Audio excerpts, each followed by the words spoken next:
ما تراه الآن ليست صخرة عادية، بل إنها أشهر صخرة في تاريخ الإسلام، أو بالأحرى فهي أشرف صخرة في التاريخ. فهذه الصخرة التي تراها صعد عليها أشرف الخلق ليركب على أشهر مخلوق في تاريخ الإسلام في رحلة إعجازية لا مثيل لها. إنها الصخرة المشرفة في قبة الصخرة، والتي صعد عليها نبينا وسيدنا محمد صلى الله عليه وسلم. فقد صعد عليها نبينا ليركب على البراق، ثم يبدأ رحلته في الإسراء والمعراج. هذه الصخرة أسطورية وقديمة جدا، حتى أن بعض العلماء يعتقدون أنها أقدم من كل البشر، حيث يعتقد أنها الصخرة التي نزل عليها سيدنا آدم وزوجته حواء إلى الأرض بعد أن خرجوا وهبطوا من الجنة، ثم بني فوقها بعد ذلك قبة الصخرة التي ترونها في عهد الخليفة عبد المالك بن مروان، لتكون الصخرة في قلب القبة التي طليت بالذهب، وتكون أحد أجزاء المسجد الأقصى. أما المسجد الأقصى فكان موجودا وقتها ولا يعرف من بناه تحديدا، ولكن أغلب الأقاويل تقول أن الأقصى بني بعد الكعبة ب40 عام، ولكن حتى الكعبة لا يعرف من بناها بأول مرة، هل هو سيدنا إبراهيم أم سيدنا آدم؟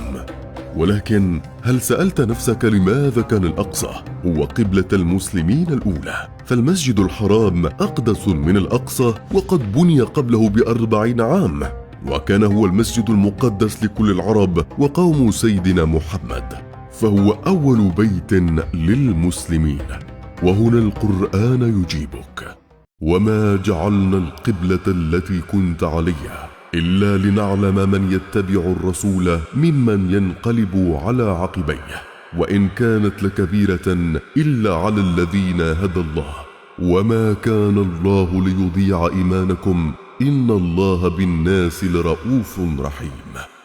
فقد كان العرب يعظمون البيت الحرام في جاهليتهم، ويضعون الأصنام حوله بعد أن كان بيتا لله، ويعتبرونه عنوان مجدهم وديانتهم الجاهلة. ولكن كان الإسلام يريد استخلاص القلوب وتجريدها من التعلق بغير الله، وتخليصها من كل ذرة عنصرية أو عصبية تتعلق بالجنس والقوم والأرض والتاريخ. لذلك نزعهم نزعا من الاتجاه للبيت الحرام، واختار لهم الأقصى ليخلص نفوسهم من رواسب الجاهلية، وليظهر من يتبع الرسول اتباعا مجردا من أي شيء، اتباع الطاعة الواثقة الراضية المستسلمة. كان النبي يتمنى أن تكون قبلته هي المسجد الحرام، ولكن لم يسأل ولم يعترض، لأنه يعرف أن هناك حكمة مخفية من الله تعالى، حتى نزلت الآية الكريمة: قد نرى تقلب وجهك في السماء فلنولينك قبلة ترضاها. فتحولت قبلة المسلمين للمسجد الحرام، فكان اليهود وقتها يضحكون ويتهمون رسولنا الكريم بتقليدهم، ويقولون أنه كما وافقهم في قبلتهم فيوشك أن يوافقهم في دينهم. وكان هذا اختبارا عظيم لكل من اتبع الإسلام لأكثر من 16 شهرا. وهنا انتقلت القيادة والإمامة في الدين من بني إسرائيل الذين كانت الشام وبيت المقدس وطنهم، إلى العرب الذين كانت الحجاز مستقرهم. ولكن من المؤكد أن هذه البقعة الطاهرة التي كانت قبلتنا لشهور طويلة وثاني بيت الله على الأرض ستظل واحدة من أقدس وأجمل بقاع الأرض في تاريخ البشر.